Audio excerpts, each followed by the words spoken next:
이 시간 함께 묵상하실 하나님의 말씀은 고린도전서 12장 17절로부터 21절의 말씀입니다. 만일 온몸이 눈이면 듣는 곳은 어디며 온몸이 듣는 곳이면 냄새 맡는 곳은 어디냐.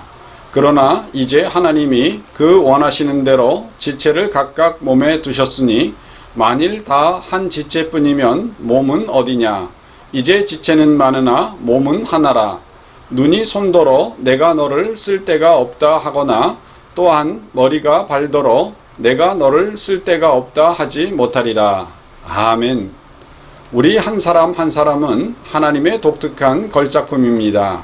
그래서 겉으로는 똑같이 보이는 일란성 쌍둥이조차도 홍채와 지문, 성격과 취향 등은 서로 다릅니다.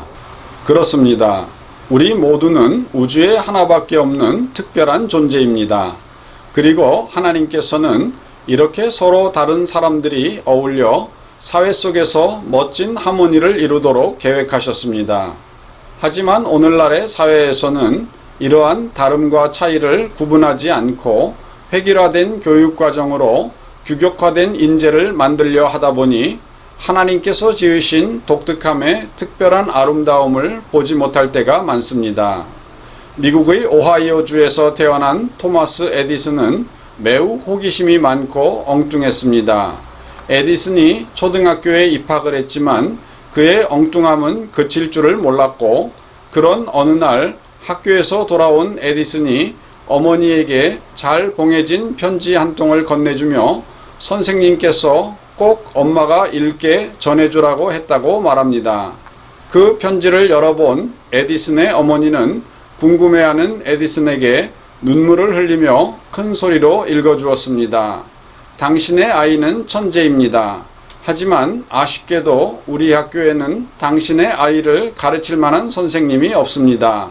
그러니 엄마가 직접 아이를 가르쳐 주십시오. 그래서 에디슨은 그 후 학교를 가지 못하고 집에서 배워야 하는 이유를 그렇게만 알고 있었습니다. 그렇게 몇십 년의 세월이 흐른 후 에디슨은 성인이 되었고, 그의 어머니가 세상을 떠나자 어머니의 유품을 정리하면서 한 통의 편지를 발견하게 됩니다. 그것은 과거 자신이 어머니에게 전해줬던 선생님의 편지였습니다. 무심코 편지를 읽어보게 된 에디슨은 흘러내리는 눈물을 참을 수가 없었습니다. 그 내용은 당신의 아이는 지적 장애가 있습니다. 그렇기 때문에 일반 아이들과 함께 가르칠 수가 없습니다. 더 이상 아이를 학교에 보내지 않으셨으면 합니다. 이 편지를 읽고 난 에디슨은 그날 일기장에 이렇게 기록했습니다. 토마스 에디슨은 지적 장애가 있었지만 그 엄마는 그를 천재로 만드셨다. 에디슨은 하나님의 독특한 선물이라는 어머님의 믿음과 사랑이 없었더라면 우리 인류는 그토록 멋진 발명가를 영영 만나지 못했을 것입니다. 그런가 하면 영국의 한 초등학교에도 문제를 안고 있는 8살짜리 여자아이가 있었습니다. 그 아이는 한시도 가만히 있지 못하여 1학년 초부터 선생님의 머리를 아프게 했습니다. 수업 시간에도 떠드는 건 예사이고 숙제를 해오지 않을 뿐더러 성적은 늘 꼴찌였습니다. 그 아이는 소위 주의력 결핍 과잉 행동 장애가 심한 아이였습니다. 담임 선생님이 몇 번이나 야단을 치고 얼러 보았지만 아무런 소용이 없었습니다. 그래서 선생님은 급기야 부모님에게 편지를 썼습니다. 이 아이를 더 이상 가르칠 수가 없으니 특수학교에 보내라는 내용이었습니다. 편지를 받은 부모님은 가슴이 철렁 내려앉았습니다. 그 다음 날 엄마는 아이를 곱게 차려 입히고 어디론가로 데리고 갔습니다. 아이는 혹시 자기를 특수학교에 보내지 않을까 하여 겁이 났습니다. 그런데 어머니와 함께 어느 건물로 들어간 아이는 그곳에 있는 어떤 남자로부터 소파에 조용히 앉아 있으라는 말을 들었습니다. 그리고 한참 있다 어머니와 아저씨는 할 얘기가 있으니 나갔다 올 때까지 얌전히 있으라고 말했습니다. 그 남자는 나가면서 아름다운 음악이 흘러나오는 라디오를 틀어놓았습니다. 그리고 엄마에게는 밖에서 몰래 조그만한 구멍으로 그 아이를 들여다보게 했습니다. 그때 놀라운 일이 벌어졌습니다. 혼자 방 안에 남은 아이는 음악에 맞춰 너무나도 춤을 잘 추고 있는 것이었습니다. 이에 그 남자 상담사는 말하기를 이 아이는 춤에 재능이 많이 있는 아이입니다. 가만히 앉아있게 한 것이 이 아이에게는 큰 고통이었습니다.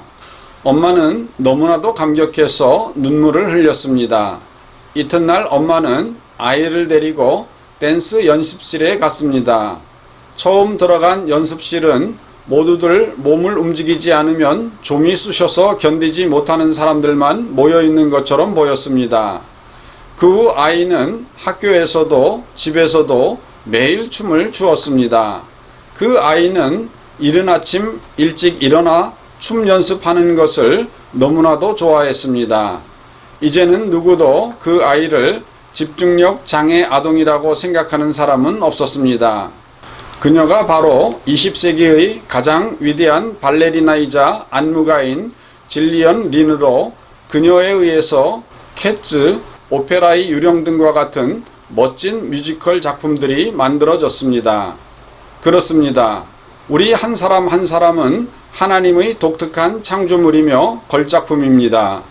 하나님은 그 어떤 사람도 잉여 인간으로 보내거나 쓸모없는 사람으로 이 땅에 보내시지 않으셨습니다. 우리에게 저마다 독특한 개성과 가치를 부여하셨고 우리 각 사람은 특별한 계획과 목적 속에 지음을 받았습니다. 이제 그것을 깨달아 발견하고 하나님께서 원하시는 자리에 서서 멋지게 사용되시는 성도 되시기를 주님의 이름으로 축원드립니다. 다 같이 기도하시겠습니다. 하나님께서는 우리 각 사람을 독특하게 지으셔서 누구 하나 똑같은 사람은 이 우주에 한 사람도 없습니다. 하나님께서 나를 지으실 때 특별한 목적과 계획이 있으신 줄로 믿습니다.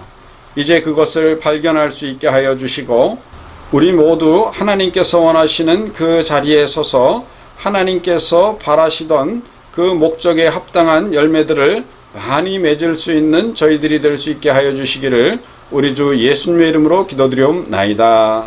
아멘.